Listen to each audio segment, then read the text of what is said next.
হয় নমস্কাৰ প্ৰথমতে মই আমাৰ চেঙ্গেলিয়াজাৰ গাঁও পঞ্চায়তৰ অন্তৰ্গত আমাৰ যিমানখিনি ৰাইজ আছে ভোটাৰ ৰাইজ আছে সকলোকে অভিনন্দন জ্ঞাপন কৰিছোঁ।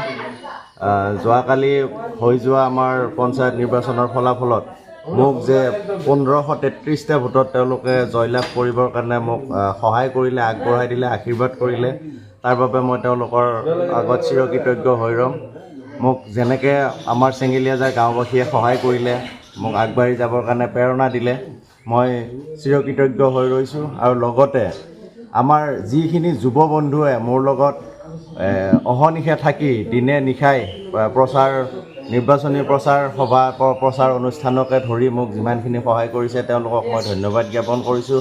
লগতে আমাৰ সন্মানীয় বিধায়ক মহোদয়ে মোক যি এইকণ সুবিধা দিছে, মোক দলীয় প্ৰাৰ্থিত্ব দি মোক চেঙ্গেলীয়া প্ৰতিনিধিত্ব কৰাৰ কাৰণে যিখিনি সুবিধা দিছে তেখেতকো মই অশেষ ধন্যবাদ জ্ঞাপন কৰিছোঁ। আমাৰ ভাৰতীয় জনতা পাৰ্টীৰ জ্যেষ্ঠ যিসকল নেতা আছে, যিসকলে মোক প্ৰেৰণা যোগাইছে, যিসকলে মোক সহায় কৰিছে, তেওঁলোককো মই ধন্যবাদ জ্ঞাপন কৰিছোঁ। আৰু চাওক, আমাৰ পঞ্চায়ত নিৰ্বাচন ইতিমধ্যে আমাৰ ফলাফল ভালেই। আমাৰ গাঁও পঞ্চায়ততো এবাৰ আমাৰ ভাৰতীয় জনতা পাৰ্টীৰ ফালৰ পৰা আমাৰ পঞ্চায়ত গঠন হ'ব। আঞ্চলিক পঞ্চায়ততো আমাৰ খুব এটা ভাল ৰিজাল্ট।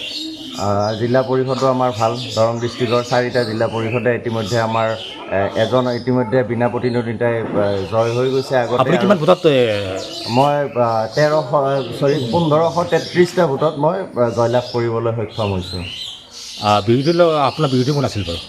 বিৰোধী আছিলে কংগ্ৰেছ দলৰ প্ৰতিনিধি এজন। এতিয়া আপুনি যিহেতু বিপুল ভোটত জয়লাভ কৰিছে, ৰাইজে আপোনাৰ প্ৰতি আস্থা প্ৰকাশ কৰিছে, আপুনি কি অনুভৱ কৰিছে যে আপুনি এগৰাকী প্ৰতিনিধি হোৱাৰ পিছত আপুনি ৰাইজৰ সমস্যা কেনেধৰণৰ বা কি অনুভৱ কৰিছে? চাওক, এতিয়া জাষ্ট আমি প্ৰতিনিধি হৈছোঁহে। ইয়াৰ পিছৰ সমস্যাখিনি মই ৰাইজৰ লগত আলোচনা কৰিব লাগিব। যিখিনি সচেতন ৰাইজ আছে তেওঁলোকৰ লগত বহি যিখিনি আমাৰ সমস্যাটো বহুত আছে। চাওক, চেঙ্গেলীয়া গাঁও পঞ্চায়তত আপুনি ভালদৰে জানে, আপুনিও চেঙ্গেলীয়া গাঁও পঞ্চায়তৰ গাঁৱে গাঁৱে ফুৰিছে, 14খন গাঁৱত আপুনি ভিতৰে বাহিৰে আপুনি গোটেইখিনি জানে। সমস্যা বহুত আছে। সেই সমস্যাসমূহ সমাধান কৰিবৰ কাৰণে আমি সচেতন ৰাইজৰ লগত আলোচনা কৰি, আমাৰ সন্মানীয় বিধায়ক মহোদয়ৰ লগত আলোচনা কৰি আমি দাবী জনাব লাগিব যে এইখিনি যিখিনি নকৰিলে নহয়, যিখিনি ডাঙৰ কাম সেইখিনি আগতে কৰিব লাগিব। এইখিনি আলোচনা ভিত্তিত আগবঢ়াই লৈ যাব লাগিব। এতিয়াতো চৰ্চা হৈছে যে চেঙ্গেলিয়াজাৰ গাঁও পঞ্চায়তটো সিহঁতো কংগ্ৰেছী পঞ্চায়ত বা কংগ্ৰেছৰ এটা অভেদ্য দুৰ্গ হিচাপে পঞ্চায়ত হিচাপে অতীতত চিহ্নিত হৈ আছিল বা বিগত সময়ত চৰ্চা হৈ আছিল, এটা বিষয় হৈ আছিল। কিন্তু এতিয়া দেখা গৈছে যে চেঙ্গেলিয়াজাৰ গাঁও পঞ্চায়তত গোটেই মানুহ বিজেপিমুখী। ইয়াৰ অন্তৰালত কি লুকাই আছে বা কিহৰ কাৰণে মানুহ বিজেপি? ভাল প্ৰশ্ন কৰিছে আপুনি। আমাৰ স্বাধীনতাৰ দিনৰ পৰাই আমাৰ চেঙ্গেলীয়া গাঁও পঞ্চায়তো কংগ্ৰেছ দলৰ শাসনত আছিলে, কিন্তু উন্নয়ন একোৱে হোৱা নাছিলে। আজিও চাব আপুনি 5খন-6খন বাঁহৰ দলং এতিয়াও আছে চেঙ্গেলীয়া গাঁও পঞ্চায়তত, কিন্তু বাকী গাঁও পঞ্চায়তত সম্ভৱ নাই, বহুত গাঁও পঞ্চায়তত নাই। তো তাৰ এটা পৰিৱৰ্তন বিচাৰি মানুহখিনি ওলাই আহিছে। আৰু যিটো ভাৰতীয় জনতা পাৰ্টীৰ যিটো নীতি আদৰ্শ, যিটো উন্নয়নমুখী যাত্ৰা, সেই যাত্ৰাক আদৰ কৰি মানুহখিনি ভাৰতীয় জনতা পাৰ্টীক সন্মান জনাইছে। আৰু চেঙ্গেলিয়াজাৰ গাঁও পঞ্চায়তত অত বছৰে যি কংগ্ৰেছে যিটো লুণ্ঠন চলাই আছিলে, সেই লুণ্ঠনৰ পৰা বিৰত কৰি আমাৰ চেঙ্গেলীয়া উন্নয়নৰ কাৰণে কাম কৰিবৰ কাৰণে মানুহখিনি বিজেপিক, ভাৰতীয় জনতা পাৰ্টীক সমৰ্থন কৰিছে, মোক মুস্তাক হুছেইনক সমৰ্থন কৰিছে। আৰু ময়ো প্ৰতিজ্ঞাবদ্ধ যে ওপৰ মহলৰ লগত কথা পাতি যিখিনি চেঙ্গেলীয়াৰ ডাঙৰ ডাঙৰ সমস্যা আছে, এই সমস্যাখিনি সমাধান কৰাৰ ক্ষেত্ৰত মই নিশ্চয় আগবঢ়াম।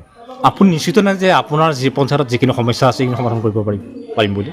চাওক, নিশ্চিত বুলিয়ে ক'ব লাগিব, কাৰণ চেণ্ট্ৰেলতো বিজেপি চৰকাৰ আছে, ৰাজ্যত বিজেপি চৰকাৰ, পঞ্চায়ত আমাৰ বিজেপিৰে গঠন হ'ল। তাৰপিছত আমি যিখিনি আমাৰ সমস্যা আছে, আমাৰ আলোচনা ভিত্তিক আমাৰ যিখিনি সমস্যা আমি নকৰিলে নহয়।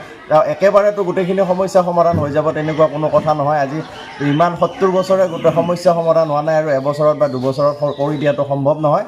কিন্তু সমস্যাখিনি কমচে কম আমি ওপৰ মহললৈ লৈ যাব পাৰিম। লিপিবদ্ধ হ'ব লাগিব যে এইটো সমস্যা আছে, সেই হিচাপত যিটো আমাৰ কিছুমান প্ৰচিডিউৰ থাকে, প্ৰচিডিউৰ হিচাপত বস্তুখিনি আমি আগবাঢ়ি যাম। শেষত আপোনাক সুধিছোঁ যে আপুনি অভিলেখ সংখ্যক ভোটত, মানে চিপাঝাৰত অভিলেখ সংখ্যক ভোটত আঞ্চলিক সদস্য হিচাপে বিজেপি প্ৰাৰ্থিত্বত আপুনি নিৰ্বাচিত হৈছে। আৰু আপোনাৰ জনপ্ৰিয়তা চিপাঝাৰত এটা প্ৰচাৰৰ মুহূৰ্তত আপোনাৰ জনপ্ৰিয়তা চিপাঝাৰত অপৰিসীম, মানে বহুত আছিল। আৰু এই চিপাঝাৰত এনে জনপ্ৰিয়তা আপোনাৰ প্ৰতি মানুহৰ ইমান আকৰ্ষণৰ মূল কেন্দ্ৰবিন্দু ক'ত বাৰু? চাওক মানুহে সদায় নতুন মুখ বিচাৰে, এজন নিকা স্বভাৱৰ মানুহ বিচাৰে ৰাজনীতিৰ ক্ষেত্ৰখনত বা অকণমান এডুকেটেড বিচাৰে। তো ভাবিছোঁ চাগে মোৰ তাত সেইখিনি দেখিছে, সেইকাৰণে মানুহখিনি মোৰ ওচৰত আহিছে। যিটো মানে সৎ স্বভাৱৰ মানুহ ৰাইজে বিচাৰে, সেইটোৱে আৰু বিশেষ আৰু নিজৰ বিষয়ে ক'ব নোৱাৰিম। মানুহখিনি মোক ভাল পাইছে, সেইকাৰণে মোৰ লগত ওলাই আহিছে। এতিয়া সৰু শেষত আপুনি আমাৰ চেনেলৰ জৰিয়তে চেঙেলিজাৰ নহয়, গোটেই চিপাঝাৰ সমষ্টি নহয়, দৰংবাসী নহয়, অসমবাসী ৰাইজক কিবা মেছেজ দিব বিচাৰে নেকি? হয় চাওক, আজি যেনেকৈ মই ওলাই আহিছোঁ নৱপ্ৰজন্মৰ পৰা, আমাৰ সমবয়সীয়া আমাৰ যিখিনি নৱপ্ৰজন্ম আছে তাৰ পৰা ৰাজনৈতিকভাৱে আমাৰ ওলাই আহিব লাগে আৰু সমাজৰ উন্নয়নৰ স্বাৰ্থত আমাৰ যিটো যুৱচাম আগবাঢ়ি আহিব লাগে, কাম কৰিব লাগে। আৰু চাওক, আমি আহিলেহে আকৌ আমাৰ তলৰ যিটো চাম থাকিব, তেওঁলোকে ৰাজনৈতিক ক্ষেত্ৰখনত আহিবৰ কাৰণে প্ৰেৰণা পাব। সেয়েহে মই সদৌ অসমবাসীকে মই অনুৰোধ জনাইছোঁ যে আপোনালোকৰ নৱপ্ৰজন্মৰ পৰা ৰাজনৈতিকভাৱে ওলাই আহক, ৰাজনৈতিকভাৱে সচেতন হ'লেহে সমাজ আপোনাৰ সচেতন হ'ব, সমাজত উন্নয়ন হ'ব। ধন্যবাদ।